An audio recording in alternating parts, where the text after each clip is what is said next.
Episode 5, Sentence 326. Okay, action. Ọ̀bàràbalẹ̀ sáàgùn. Ọ̀bàràbalẹ̀ sáàgùn. Bọ́mọdé olóògùn. Bọ́mọdé olóògùn. Abúlẹ̀ sáré. Abúlẹ̀ sáré. Ló dífá fún Ọ̀rúnmìlà. Ló dífá fún Ọ̀rúnmìlà. Níjọ́ tó ń ká gbogbo fọ́nrán káyé. Níjọ́ tó ń ká gbogbo fọ́nrán káyé. Action. Baba, please, I have a question, sir.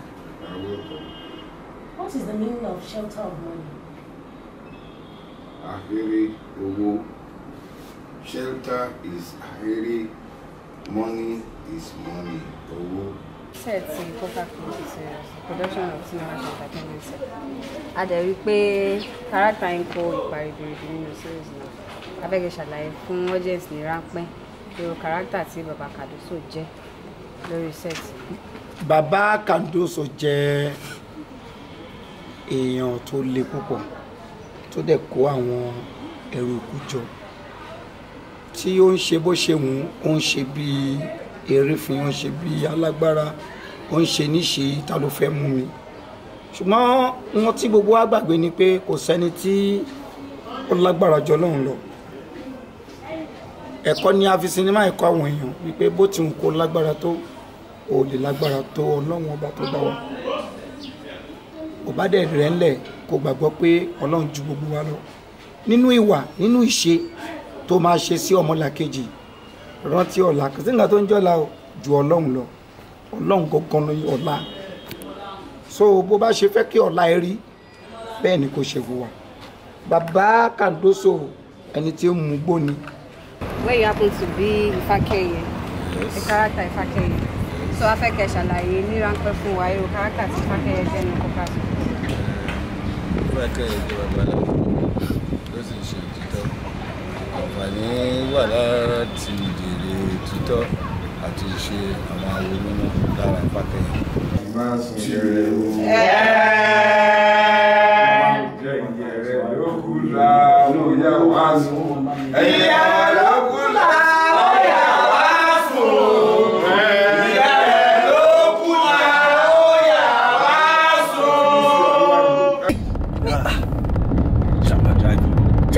Bó ṣe tẹ́tì mi.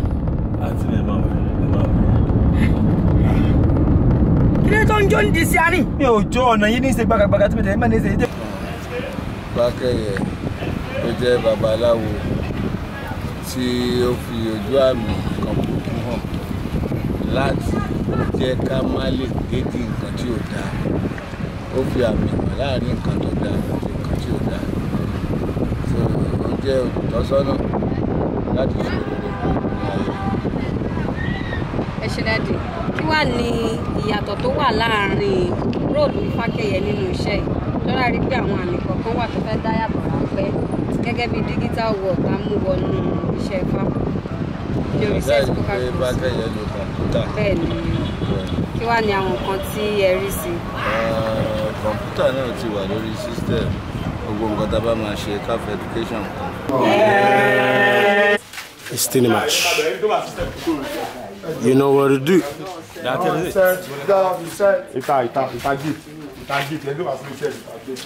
Hello.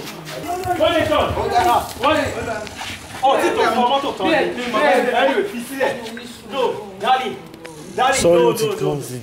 Ẹ káàbọ̀ sórí geography orúkọ tèmi ní ìjọ Adétọ́nà tó bá yẹ pé ìgbà kankan yín ni. This is my vlogcast.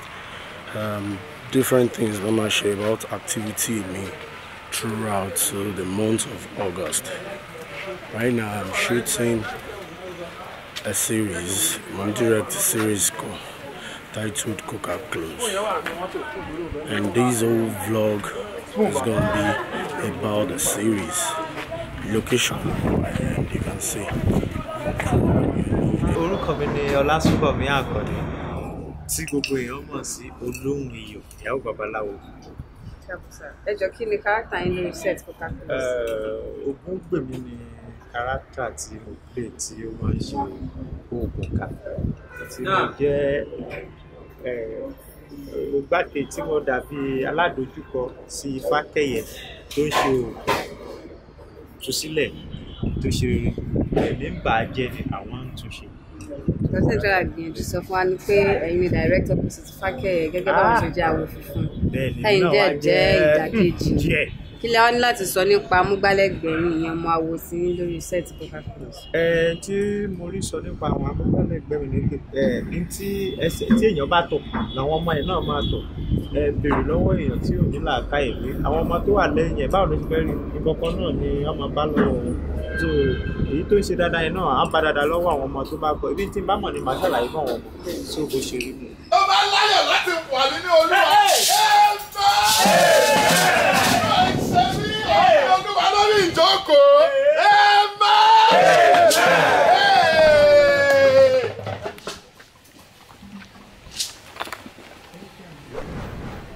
pé gẹ́gẹ́ bí ìmúra yín tari arípẹ́ yìí náà wà lára ìkànnà ọmọ Fákẹ́yẹ.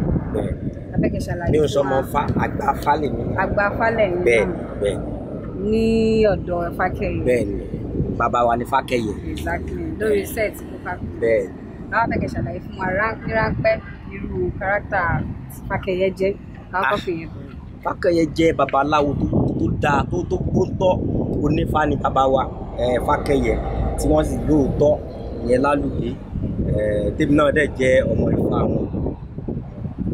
A wá rí i pé láwọn àsìkò kọ̀ọ̀kan ẹ máa ń gba àwọn lectures kọ̀ọ̀kan tó dàbí ìgbà tí wọ́n ń kọ́ yín lẹ́kọ̀ọ́ lọ́nà tó yàtọ̀ sí bí àwọn èèyàn ṣe lérò sí tẹ́lẹ̀. Bẹ́ẹ̀ni. Kí lẹ ní láti sọ nípa. Tẹ́lẹ̀ a máa ń tó máa fẹ́ kọ́ fáwọn ni ẹ máa lo ọ̀pẹ̀lẹ̀ ṣe kinní kan wọ́n sì bàbá Fákẹ́yẹ laptop ni wọ́n ń lò fáwa làbí là lò bẹ́ẹ̀ la ti ń kọ́ fá tábà ti tẹ̀ báyìí ó gbé jáde Ifá ti kúrò ní pé nítorí fẹ́ wá ń travel ó lọ London ó lọ Germany bá náà dẹ́ máa ń kọ́ àwọn náà lọ. Mo ní pálí àwọn àwọn passport. Kí wàá ní kí lẹ ní láti sọ fún producer àti àwọn crew lórí iṣẹ́ tàbí. Ká má word of encouragement tẹ ní fún ọkọ̀ bó ṣe rí sí. No ká má parọ́ producer iṣẹ́ yìí Martini ó try ó gbìyànjú àwọn tó dẹ̀ yá náà àwọn àgbà ló wà ń bẹ̀ gbogbo ní sandman ní tó tún wá kọ́ bóńtà ni o kéré inú ayé wọn á ti máa gbọ́ o no production yẹn kókó jẹ. Thank you very much.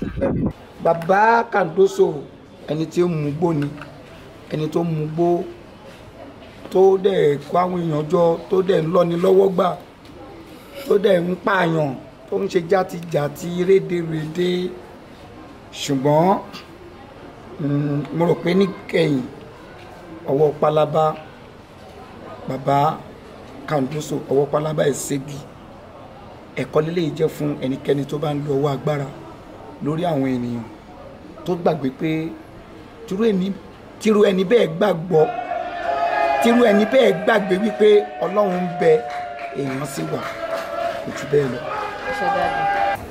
K-Sharp is here. Yeah, what's up everybody? It's your boy K-Sharp, small boy the big NG, Okada with the trailer, K-Sharp, the center, Coca Close. And that's Joe Adetono behind the camera.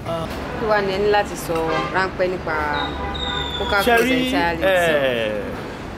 Coca Close tí Coca Close series tí à ń yà yìí mo lè sọ a lot by due to bẹ̀rẹ̀ látòrí technical aspect acting and everything perfect màtí mo rí equipment mo wò pé èmi gan wá sọ fúnra mi wípé ọ̀gbẹ́ni jẹ́ kó rí ẹ̀ pé ò jẹ́ kí dọ́wọ́ acting lọ kí n má lọ kóra mẹ́rẹ̀ so tí wọ́n bá bẹ̀rẹ̀ sí ṣú ẹ̀ so mo lérò pé máa gbádùn àwọn actors tẹ̀lé fẹ́ rí wà God bless you.